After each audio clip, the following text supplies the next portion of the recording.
شروع اللہ کے نام سے جو بڑا مہربان نہایت رحم والا ہے۔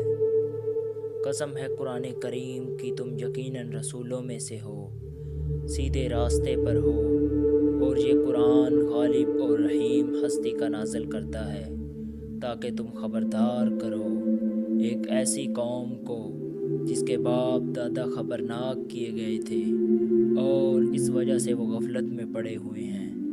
ان میں سے اکثر لوگ فیصلہ عذاب کے مستحق ہو چکے ہیں، اس لیے وہ ایمان نہیں لاتے۔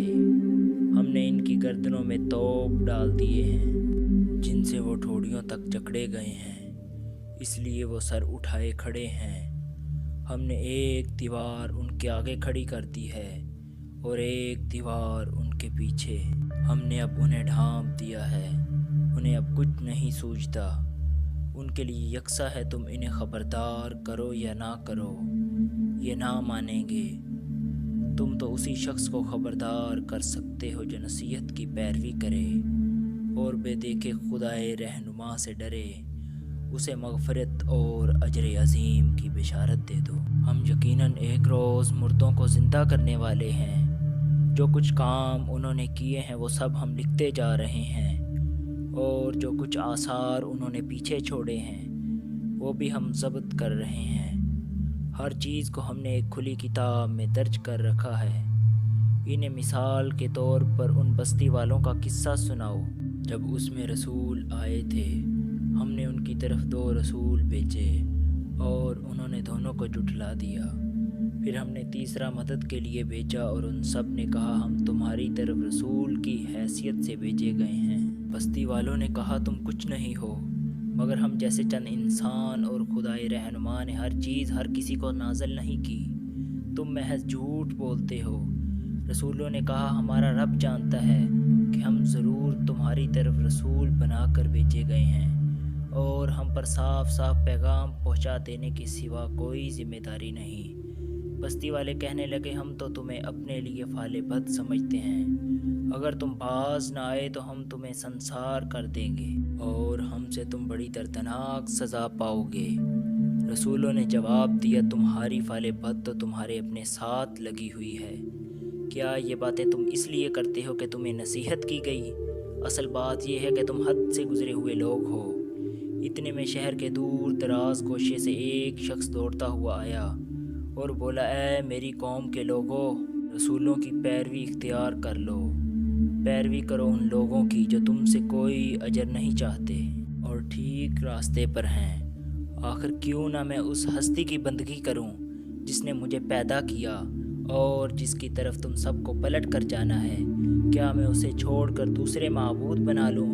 حالانکہ اگر خدائے رہنما مجھے کوئی نقصان پہنچانا چاہے تو نہ ان کی شفاعت میرے کچھ کام آ سکتی ہے اور نہ ہی وہ مجھے چھوڑا ہی سکتے ہیں۔ اگر میں ایسا کروں تو میں صحیح گمراہی میں مبتلا ہو جاؤں گا۔ میں تو تمہارے رب پر ایمان لے آیا، تم بھی میری بات مان لو۔ آخر کار ان لوگوں نے اسے قتل کر دیا اور اس شخص سے کہہ دیا کہ داخل ہو جاؤ جنت میں۔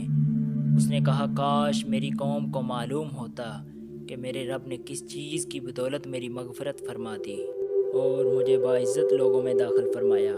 اس کے بعد اس کی قوم پر ہم نے آسمان سے کوئی لشکر نہیں اتارا، ہمیں لشکر بھیجنے کی کوئی حاجت نہ تھی، بس ایک دھماکہ ہوا اور یکایک وہ سب بجھ کر رہ گئے۔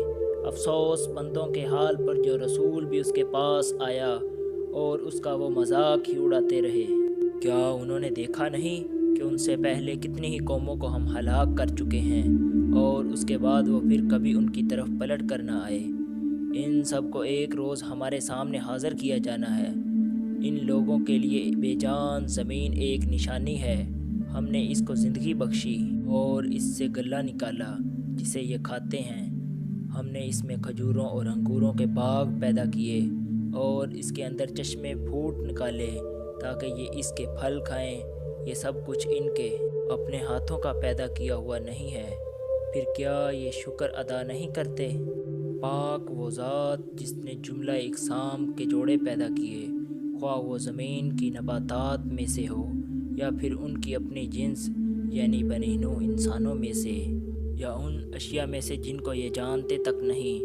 ان کے لیے ایک اور نشانی رات ہے، ہم اس کے اوپر سے دن ہٹا دیتے ہیں تو ان پر اندھیرا چھا جاتا ہے اور سورج وہ اپنے ٹھکانے کی طرف چلا جا رہا ہے۔ یہ عظیم ہستی کا زبردست باندھا ہوا حساب ہے، اور یہ چاند اس کے لیے ہم نے منزلیں مقرر کر دی ہیں، یہاں تک کہ ان سے گزرتا ہوا وہ کھجور کی خشک شاخ کی مانند رہ جاتا ہے۔ نہ سورج کے بس میں یہ ہے کہ وہ چاند کو جا پکڑے، اور نہ رات دن پر صحبت لے جا سکتی ہے۔ سب ایک ایک فلک میں تیر رہے ہیں۔ ان کے لیے یہ بھی ایک نشانی ہے کہ ہم نے ان کی نسل کو بھری ہوئی کشتی میں سوار کر دیا، اور پھر ان کے لیے ویسی ہی کشتیاں پیدا کی جن پر یہ سوار ہوتے ہیں۔ ہم چاہیں تو ان کو غرق کر دیں، کوئی ان کی فریاد سننے والا نہ ہو، اور کسی طرح یہ نہ بچائے جا سکیں۔ بس ہماری رحمت ہی ہے جو انہیں پار لگائے اور ایک وقت خاص تک زندگی سے متمتع ہونے کا موقع دیتی ہے۔ ان لوگوں سے جب کہا جاتا ہے بچو اس انجام سے جو تمہارے آگے آ رہا ہے اور تمہارے پیچھے گزر چکا ہے، شاید کہ تم پر رحم کیا جائے، تو یہ سنی انسنی کر جاتے ہیں۔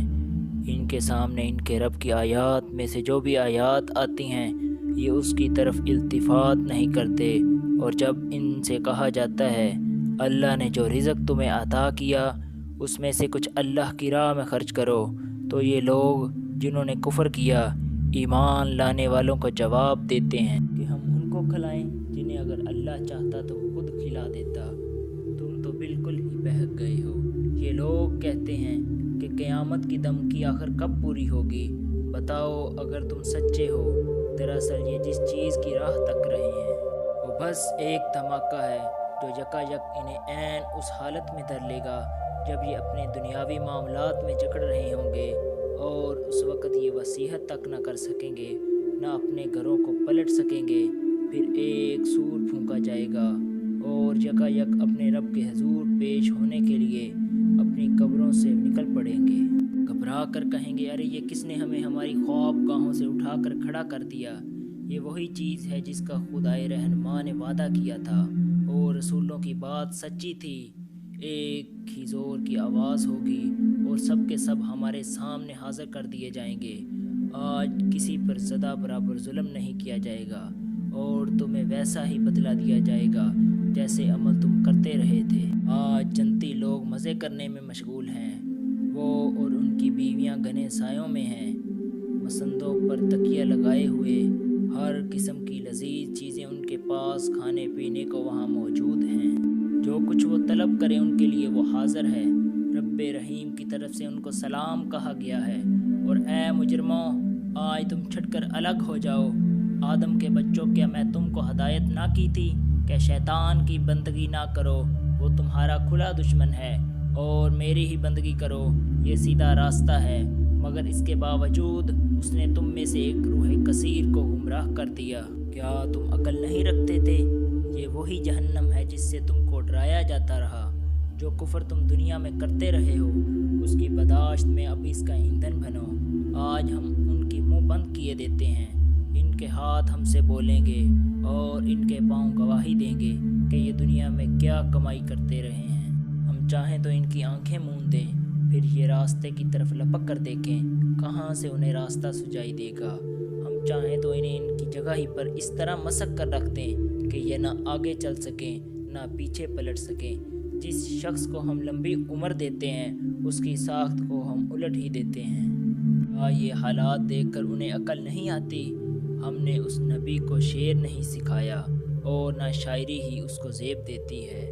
یہ تو ایک نصیحت ہے اور صاف پڑھی جانے والی کتاب، تاکہ وہ ہر اس شخص کو خبردار کرے جو زندہ ہو، اور انکار کرنے والوں پر حجت قائم ہو جائے۔ کیا یہ لوگ دیکھتے نہیں ہیں کہ انہیں اپنے ہاتھوں کی بنائی ہوئی چیزوں میں سے ان کے لیے مویشی پیدا کیے، اور اب یہ ان کے مالک ہیں؟ ہم نے انہیں اس طرح اس کے بس میں کر دیا کہ ان میں سے یہ کسی پر سوار ہوتے ہیں، کسی کا یہ گوشت کھاتے ہیں، اور ان کے اندر ان کے لیے طرح طرح کے فوائد اور مشروبات ہیں۔ پھر کیا یہ شکر گزار نہیں ہوتے؟ یہ سب کچھ ہوتے ہوئے انہوں نے اللہ کے سوا دوسرے خدا بنا لیے ہیں، اور یہ امید رکھتے ہیں کہ ان کی مدد کی جائے گی۔ ان کی کوئی مدد نہیں کر سکتے، بلکہ یہ لوگ الٹے ان کے لیے حاضر باش لشکر بنے ہوئے ہیں۔ اچھا، جو باتیں یہ بنا رہے ہیں وہ تمہیں سنجیدہ نہ کریں، ان کی چھپی اور کھلی باتیں ہم جانتے ہیں۔ کیا انسان دیکھتا نہیں ہے کہ ہم نے اسے نطفے سے پیدا کیا اور پھر وہ صرف جھگڑالو بن کر کھڑا ہو گیا؟ اب وہ ہم پر مثالیں چسپاں کرتا ہے اور اپنی پیدائش کو بھول جاتا ہے۔ کہتا ہے کون ان ہڈیوں کو زندہ کرے گا، جبکہ جو بوسیدہ ہو چکی ہوں۔ اس سے کہو انہیں وہی زندہ کرے گا جس نے پہلے اسے پیدا کیا تھا، اور وہ تخلیق کا ہر کام جانتا ہے۔ وہی جس نے تمہارے لیے ہرے بھرے درخت سے تمہارے لیے آگ پیدا کی اور تم اس سے اپنے چولہے روشن کرتے ہو۔ کیا وہ جس نے آسمانوں اور زمین کو پیدا کیا اس پر قادر نہیں کہ ان کو دوبارہ زندہ کر سکے؟ کیوں نہیں، جبکہ وہ ماہر خلاق ہے۔ وہ تو جب کسی چیز کا ارادہ کرتا ہے تو اس کا کام تو بس یہ ہے کہ اسے حکم دے کہ ہو جا، اور وہ ہو جاتی ہے۔ پاک ہے وہ ذات جس کے ہاتھ میں ہر چیز کا مکمل اقتدار ہے، اور اسی کی طرف تم پلٹائے جانے والے ہو۔